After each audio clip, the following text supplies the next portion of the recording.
Falter-Podcasts werden durch Werbung unterstützt. Das hilft bei der Finanzierung unseres journalistischen Angebots. Falter-Radio, der Podcast mit Raimund Löw.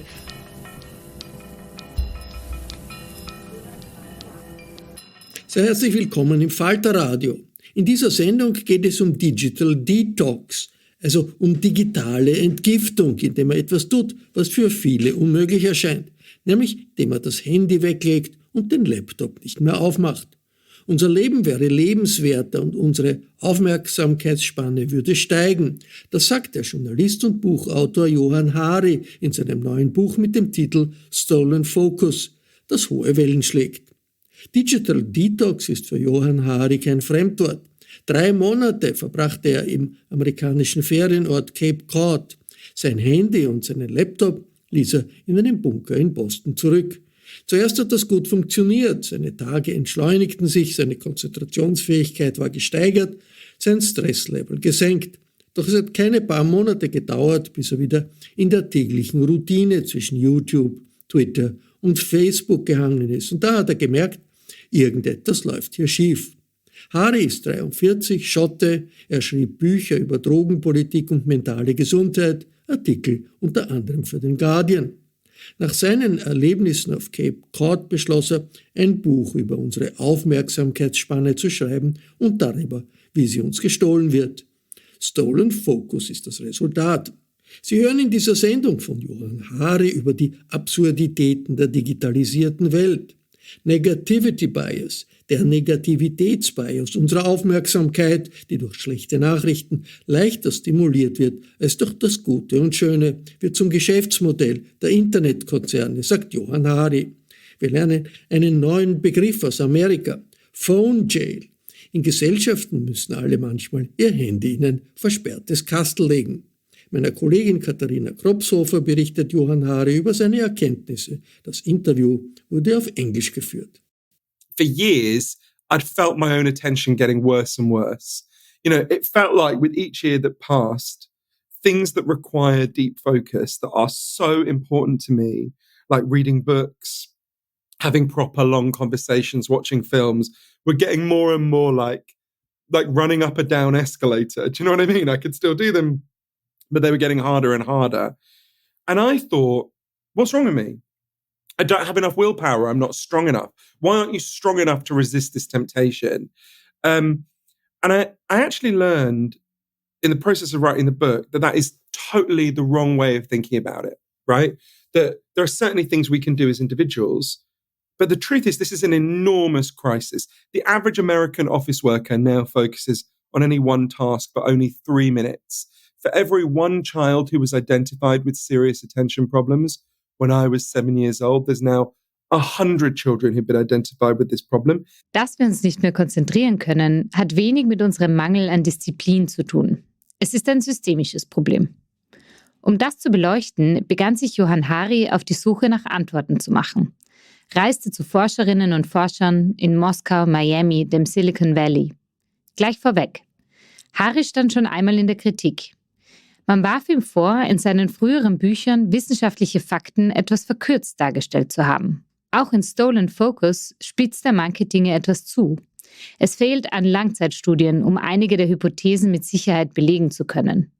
Aber zumindest über den Trend, den er beschreibt, sind sich die Expertinnen und Experten einig. There are some people who argue, some good, serious scientists who are people whose words and findings should be weighed very carefully, who argue, you know, this is a moral panic, right? They say, oh, you know, one that a lot of people listening will remember, rap music in the 90s. There was this kind of moral panic. It's a term from sociology that, you know, oh, people are going to listen to rap music. It's going to make them violent and aggressive. This is crazy. We need to stop rap music. And, you know, now when President Obama was in the White House, he would talk about how much he loved Jay-Z and no one thought anything of it because we now look back and see that was a kind of hysteria or panic.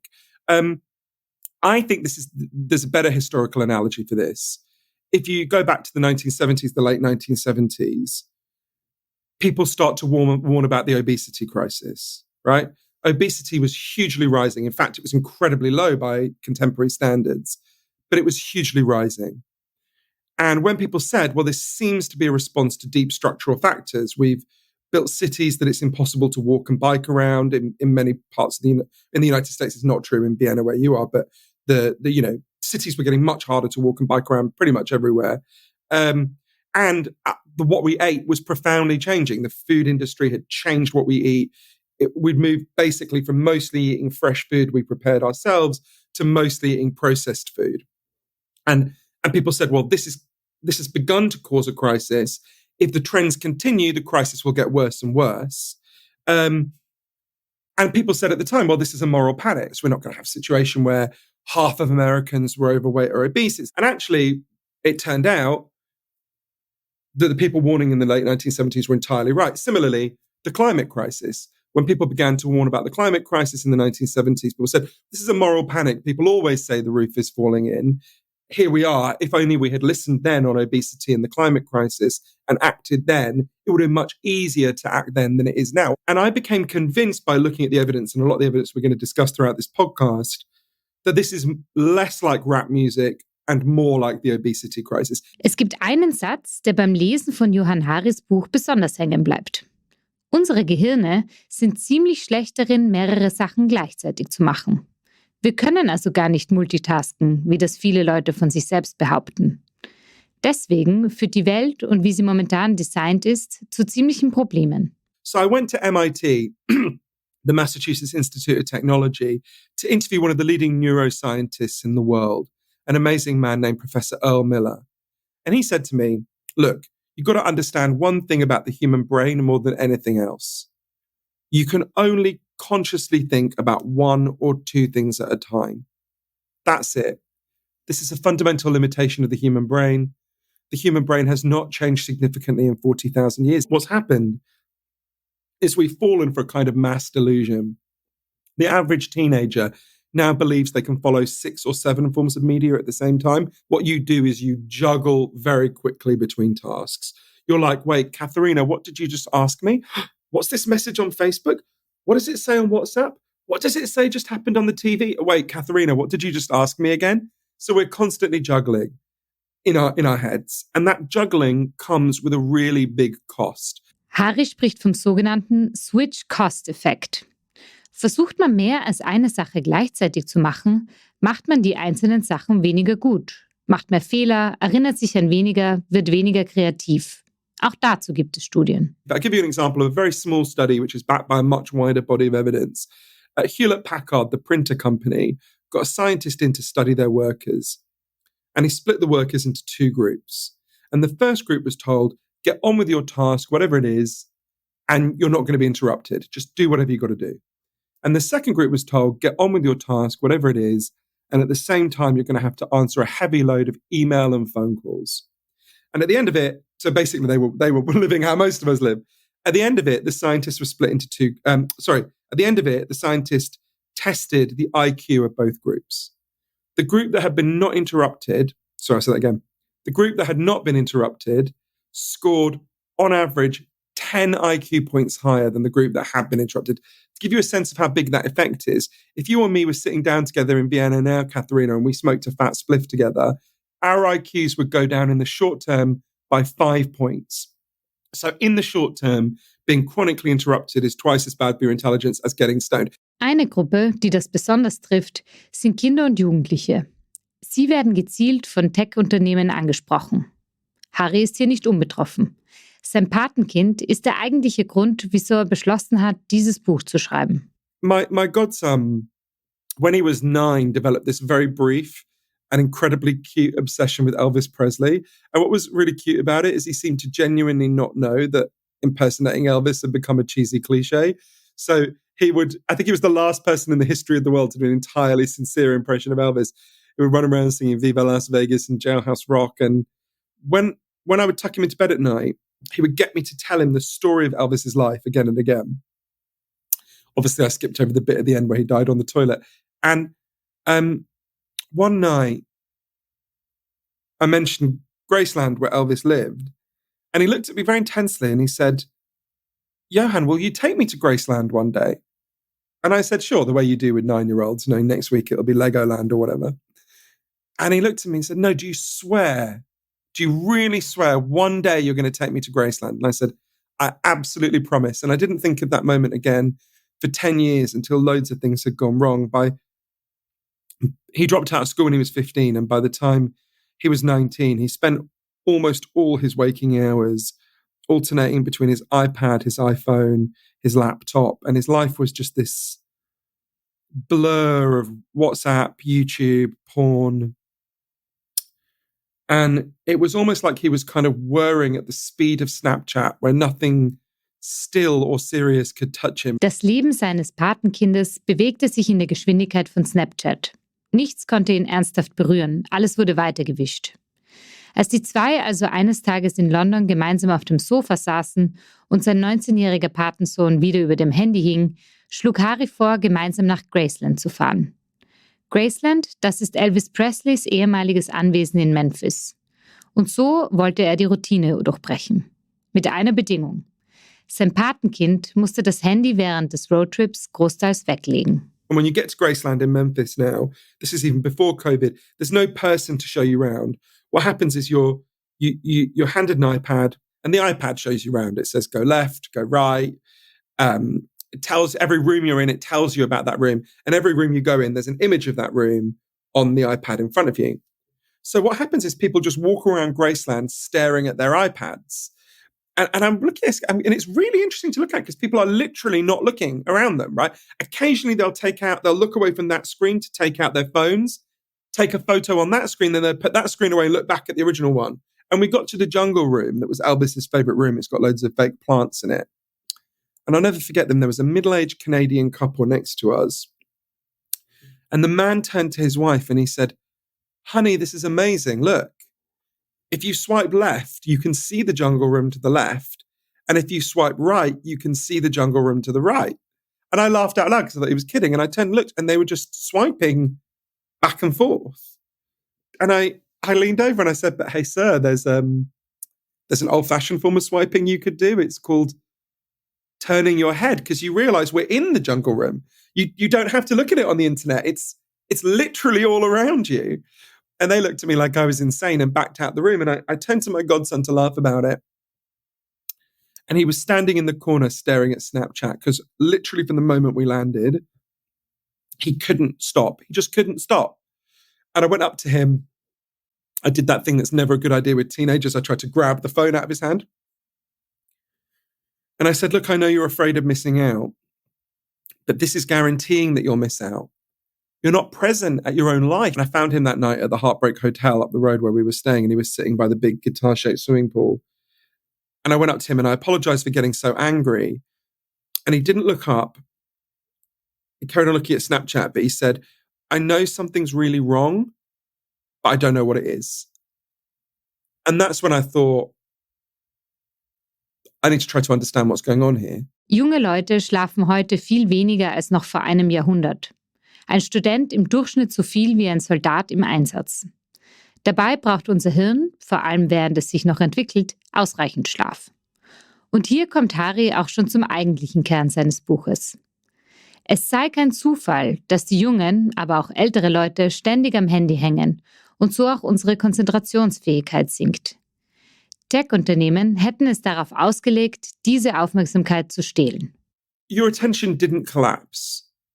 Your attention has been stolen from you by some really big forces. I spent a lot of time in Silicon Valley interviewing people who designed key aspects of the world in which we now live. And it was so interesting to see how ashamed they are and how profoundly uncomfortable they are with what they've done. So I'll give you an example of a guy called Jaron Lanier, one of the most influential tech designers in Silicon Valley. And he said he used to advise dystopian movies like Minority Report, Hollywood movies, about terrible kinds of technology they could invent for some kind of nightmarish future. And he said, I had to stop doing it because I kept designing them. And then my friends in Silicon Valley would go, that's so cool, let's make that. And it's like, no, that's not what I had in mind. So I interviewed lots of people because I wanted to understand what's going on and why.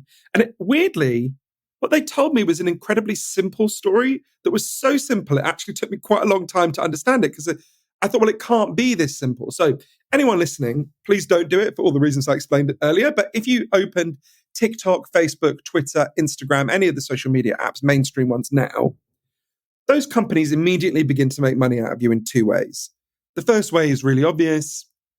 You see advertising. Okay, no one listening needs me to explain that. The second way is much more important. Everything you do on these apps is scanned and sorted by their artificial intelligence algorithms to learn who you are. So let's say that you've indicated on these apps that you like Donald Trump, Bette Midler, and you told your mother you just bought some nappies. Okay, so it's going to figure out. You like Donald Trump, you're clearly right-wing, or very likely. If you like Bette Midler and you're a man, you're probably gay. No disrespect to any straight men who like Bette Midler. I don't actually believe them. And if you've just bought some nappies, okay, you've probably got a baby, right? Now, partly it's learning that to sell that information to advertisers. You are not the customer of any of these apps. Your attention is the product they sell to the real customer, the advertiser. But they're also gathering that information for an even more important reason, which is every time you pick up the app and start to scroll, they begin to make money. And every time you close the app, that revenue stream disappears. So, and ditto with your kids. Every time your kids open the app and start to scroll, they make money. Every time the kid puts the app away, the revenue stream disappears. So all of these algorithms, all of this AI, all of this genius in Silicon Valley is geared very simply towards one thing: figuring out how do we get you to pick up the app as often as possible and scroll as long as possible. Apps wie Facebook, Twitter oder TikTok wurden also designt, um unsere Aufmerksamkeit so lange wie möglich zu ernten, uns weiter zum Scrollen zu bringen und so Informationen über uns zu sammeln, die sie an die wahren Kunden verkaufen. Werbeunternehmen, die ihre Angebote genau auf uns zuschneiden. Ein wenig klingt das so, als wäre das alles eine große Verschwörung. Doch ganz so einfach ist es nicht. It's not like 15 years ago, someone sat in a dorm room in Harvard and said, you know what, I've got a master plan to undermine the attention of the world. But that's almost literally never how bad things happen. What happens is you set up a machinery, and of course, this machinery, the people designing it believed at the start they were doing a good thing. They were helping people, right? We're connecting people. We've got this amazing new technology. And then they're exposed to a set of incentives. Look, the founders of KFC and McDonald's didn't have an evil plot to make people obese. They loved hamburgers and fried chicken, and they're like, I want other people to have a nice time and eat hamburgers and fried chicken, right? It's not wicked, but at a certain point, they do become aware of what they're doing. And we know this because Frances Haugen heroically leaked a lot of Facebook's internal data. And we know that Facebook, their own internal data researchers have warned that they are catastrophically harming people's collective attention. And we know that research was given to Mark Zuckerberg, and the Wall Street Journal did a very dry summary of what happened next. They said, Mark Zuckerberg asked that this research not be brought to him again. And later that research department was shut down. ExxonMobil wasn't founded to melt the Arctic and drown Bangladesh and Senegal, right? That wasn't the goal. It's not their goal now. It's a side effect. Johann Hari will aber nicht nur über die persönlichen Auswirkungen dieses gestohlenen Fokus reden. Er spricht auch über die politische Dimension. Das, was auf einer größeren Ebene passieren könnte, wenn wir uns alle nicht mehr lang genug konzentrieren können und unseren Geräten mehr Aufmerksamkeit schenken als unsere Mitmenschen. All das hat mit dem psychologischen Phänomen des Negativity Bias oder Negativitätseffekt zu tun. It's very simple. People will stare longer at things that make them upset and angry than they will at things that make them happy, right? This is very deep in human nature. 10-week-old babies will stare longer at an angry face than a smiling face. It seems to be, for a deep reason in our evolution, our ancestors who didn't respond when they saw angry, scary things probably didn't get to be our ancestors because it obviously has a certain survival basis. Anyone who's ever seen a car accident knows exactly what I mean. But when that negativity bias combines with algorithms which for profit are seeking to maximize engagement, it leads to a disastrous outcome. So picture two teenage girls who go to the same party and go home on the same bus. And one of them does a video on TikTok where she says, that was such a great party. We danced all night. I had such fun. What a night. And the other girl does a video where she says, Beth was an absolute hoe at that party and her boyfriend's a prick, and just goes into an angry rant about that party, right? The algorithms are constantly scanning to see what kind of language you use. And it'll put that nice video into a few people's feeds. It will put the nastier video into vastly more people's feeds. Because if it's enraging, it's engaging, it will keep people scrolling. People go, what do you mean Karen's a hoe? You're a fucking hoe. You can see how the argument will go. So what you have is a situation where the nice people, the positive people, the kind people are muffled and pushed to the back. And the nastiest, angriest, most hostile people, their voice is massive. They're given a loud hailer, a massive amplifier, and they're pushed to the front. Now, we all know what that's done to teenage girls' mental health. People like Professor Jean Twenge have done really good work on this, and Professor Jonathan Haidt. But now imagine a whole society being plugged into that anger machine for hours a day. Except you don't have to imagine it, because we're living it. Die schlechten Nachrichten bekommen also mehr Aufmerksamkeit als die guten. Jetzt könnten Sie sich denken, okay, wir werden vielleicht unfreundlicher, sehen die Welt mit schlechteren Augen, ist doch halb so schlimm, Kulturpessimismus. Doch dieser Effekt könnte noch viel größere Auswirkungen haben, wie Hari argumentiert. One of the things that Facebook leaked research by Frances Haugen found is that a third of all the people who joined neo-Nazi groups in Germany joined because Facebook's algorithm specifically recommended it. It said, you might want to join, followed by a neo-Nazi group, right? Now, it's not that anyone in Facebook was a neo-Nazi. In fact, Mark Zuckerberg is descended from people who fled murderous anti-Semitism. And is not personally, obviously, even 1% sympathetic to Nazism. Is that this machine has been set up which promotes anger and rage. Brazil is a classic dynamic of that. Jair Bolsonaro, the vile far-right leader in Brazil, president, hopefully no longer president by the time your readers get this. So he was a washed-up, irrelevant, hated, marginal figure.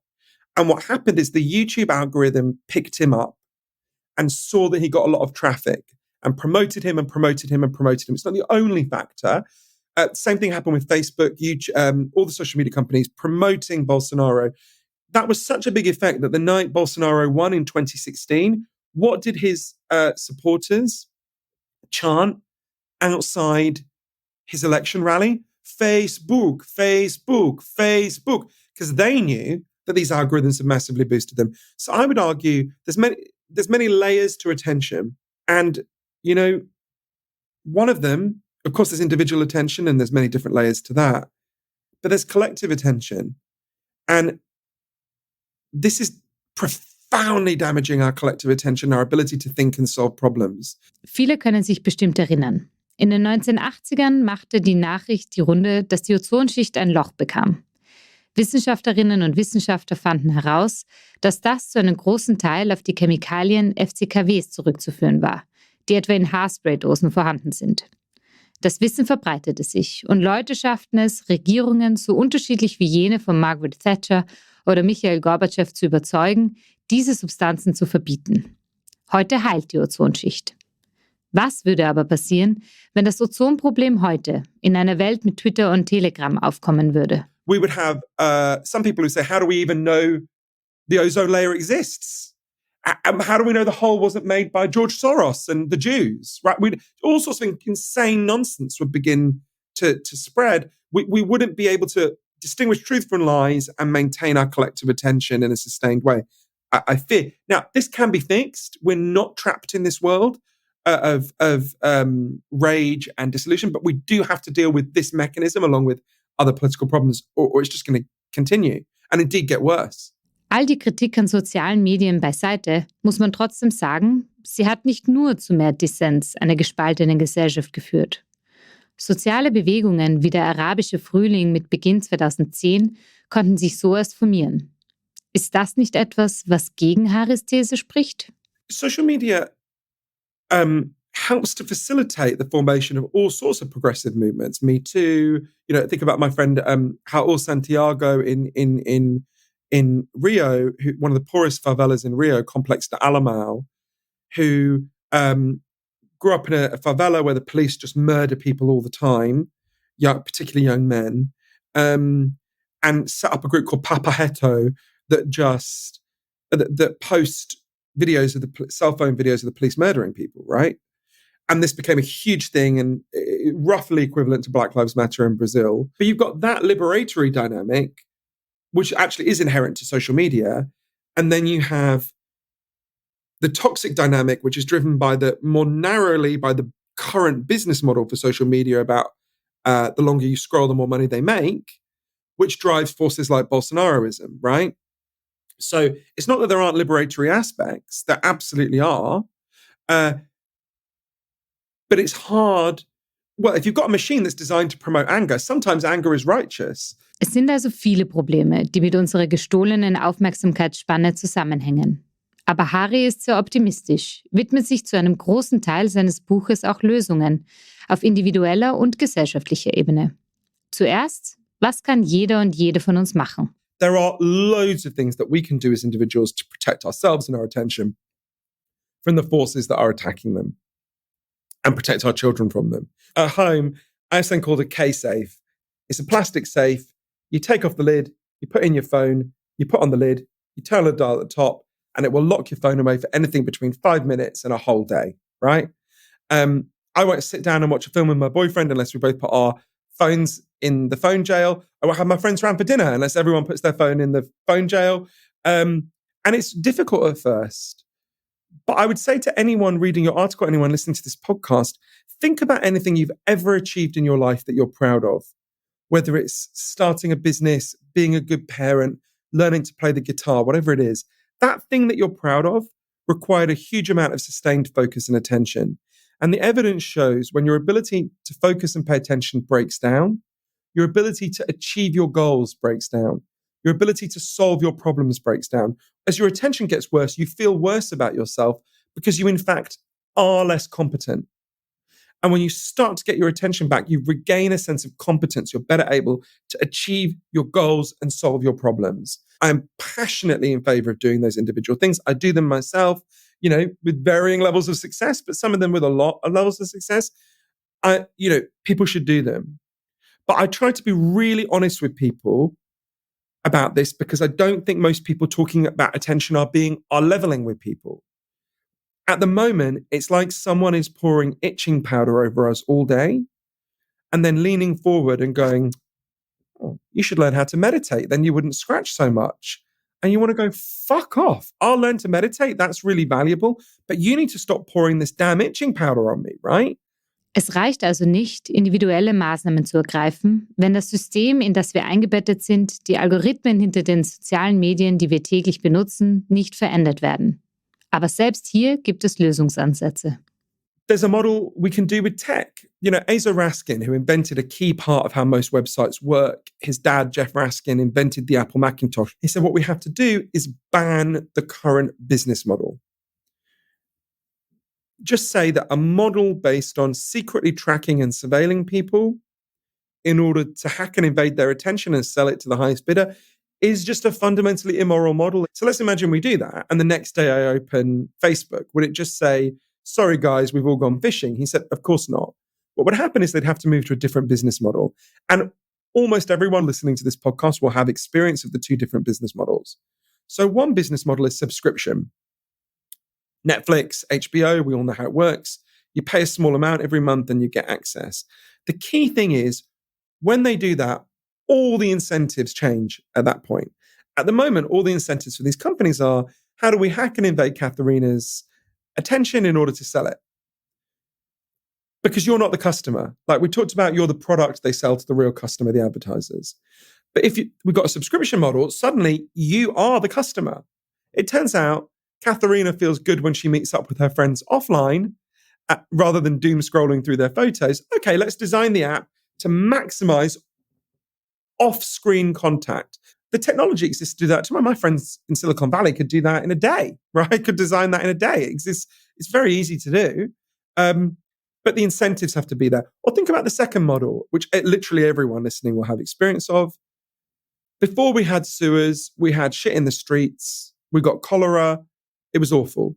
So we all paid to build and maintain the sewers together. And we all own the sewers together. I own the sewers in London and Las Vegas. You own the sewers in Vienna. Everyone listening, you own the sewers in the town where you live. It might be that, like, we want to own the sewage pipes together to prevent us getting cholera. We might want to own the information pipes together to prevent us getting the equivalent of cholera for our attention and our politics. I think the BBC is a fairly good model of that, or was until the current British Conservative government tried to corrupt the BBC. But the working for the people but independent of the government. The incentives change from hacking and invading you to serving you and making your life better. Paul Graham, one of the biggest investors in Silicon Valley, said, the world is on course to be more addictive in the next 40 years than it was in the last 40. Think about how much more addictive TikTok is than Facebook. Okay, now think about the next crack-like iteration of TikTok in the metaverse, right? On the other side of this race, I would argue there has to be a movement of all of us saying, hell no, you don't get to do that to us. You don't get to do this to our brains. You don't get to do this to our children. No, we do not tolerate this. No, we choose a life where we can think clearly, where we can read, where our children can play outside. We choose a life of attention and focus. Now, if we choose that life, we can get it, right? We can fight for it. These factors are relatively recent that have done this to us. They are reversible. Sie hörten den Journalisten und Buchautor Johann Hari, der mit seinem neuesten Buch Stolen Focus viele Diskussionen ausgelöst hat, im Gespräch mit Katharina Kropshofer. Johann Haris Buch Stolen Focus können Sie im Falter Buchversand bestellen. Ich verabschiede mich von allen, die uns auf UKW hören. Über aktuelle Debatten rund um die Digitalisierung lesen Sie regelmäßig im Falter. Ein Abonnement des Falter hält Sie auf dem Laufenden. Ein Falter-Abo können Sie im Internet bestellen unter der Adresse abo.falter.at. Wenn Sie nach Geschenken für den Weihnachtstisch suchen, dann ist ein Falter-Abo richtig gern ideal. Sie bleiben das ganze Jahr in guter Erinnerung. Der beste Zugang läuft über folgende Adresse faltershop.at/Weihnachtsabo. Ursula Winterauer hat die Signation gestaltet, Philipp Dietrich betreut die Audiotechnik. Ich verabschiede mich im Namen des gesamten Teams. Bis zur nächsten Sendung.